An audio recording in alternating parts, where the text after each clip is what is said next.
Yo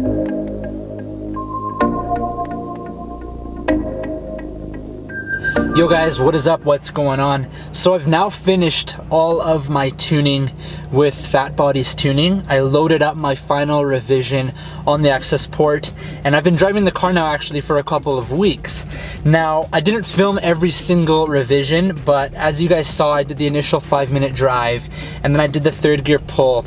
After that third gear pull was a few more third gear pulls. So you log it, you send it back to Ron, he tweaks it, sends you back a new version.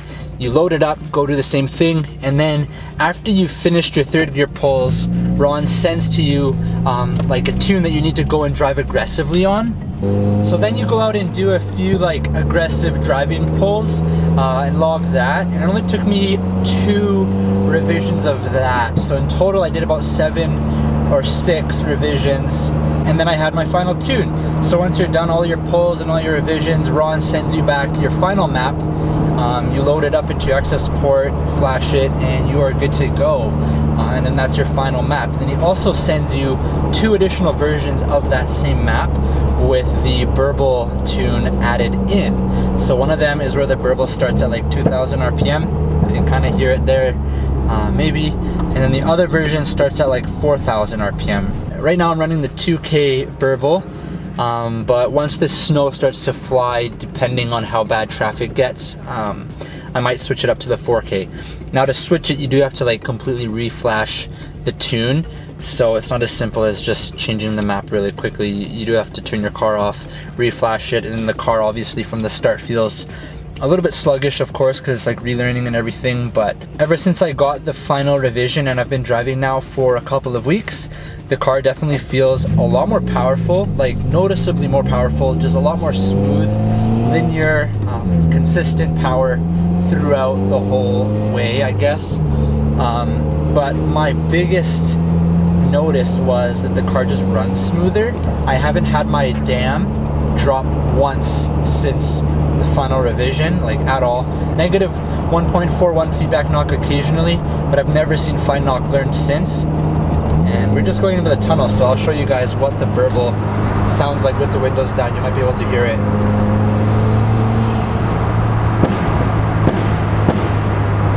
It's like just real loud, aggressive pops. Damina's not too fazed by it. I don't think she really even notices it. She kind of like perks up and looks sometimes, but I don't really do it too much with her in the car, to be honest. It only really happens on the downshifts, and if you're smooth with it and you try to avoid like really harsh engine braking, it doesn't even do it that much. So it's kind of subtle, and in a way you can control the Burble when you have it loaded like this. You know, when you're coming up, if you rev it while you're coming up like that in gear, it will pop. But you can change it to have it on 2K, 4K, or you can flash it so it's off completely if you wanted. So overall, I'm like pretty happy with the tune. I definitely think it's worth the money, and then doing all the mods that I did, it just makes the car drive so much smoother, like the TGVs, the EGRs. The intake, still like I said before, it's so noticeably loud. Probably can't really hear it on camera, but it just sounds so awesome. I really like the intake. I don't mind the Burble. I can turn it off if I want, but overall, like, I think it's worth the money to go this route if you're gonna start with the mods, start with the basics like this, the TGVs, the EGRs, get a Pro Tune over the Cobb off-the-shelf tunes, because they aren't that great. You still see like your damn drop. I know last summer when I drove out to the mountains, it was really hot, like 45 degrees Celsius, and I was seeing my damn drop to like 0.500, which is terrible. Just because of it, it was so hot, and the EGRs circulating that air and the TGVs and whatnot, when you take those out, it's so much better, I think. Now, in terms of like final numbers after doing the TGVs, EGRs, intake, stock exhaust, basically, I don't know if you would call this kind of like a stage 1 Pro Tune, but what I'm going to do is put the dyno, virtual dyno chart right here so you can see it. I don't know the exact number, but it definitely is more powerful.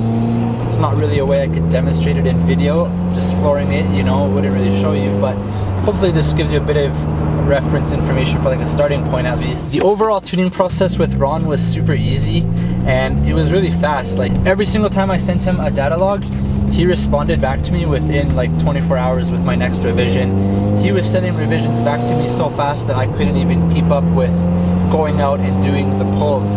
So that was kind of funny, but I got it done within, I think it was like 2 weeks total. And my WRX has been running really smooth so far. I haven't had any issues, no check engine lights, nothing. It was pretty much just seamless. Other than I had an issue with the MAF sensor, which you'll see in a video after this video, but it happened within the last few weeks after I did the final revision here now that I've had. So anyways, I'm gonna wrap this video up here now, guys. If you have any questions about the tuning process or about the mods on my WRX or anything like that, just leave a comment down below and I'll answer it. If you don't have a question or anything, I'd be super thankful if you just left a comment with your thoughts on my videos thus far, or if you have any suggestions for some cool videos I can do in the next few months. With winter coming up, it's a little bit harder to make videos in the winter, but I'm gonna be really doing my best to try and do that. So thank you guys so much for watching as always, and I hope you're having a great day or night, whatever it is where you are.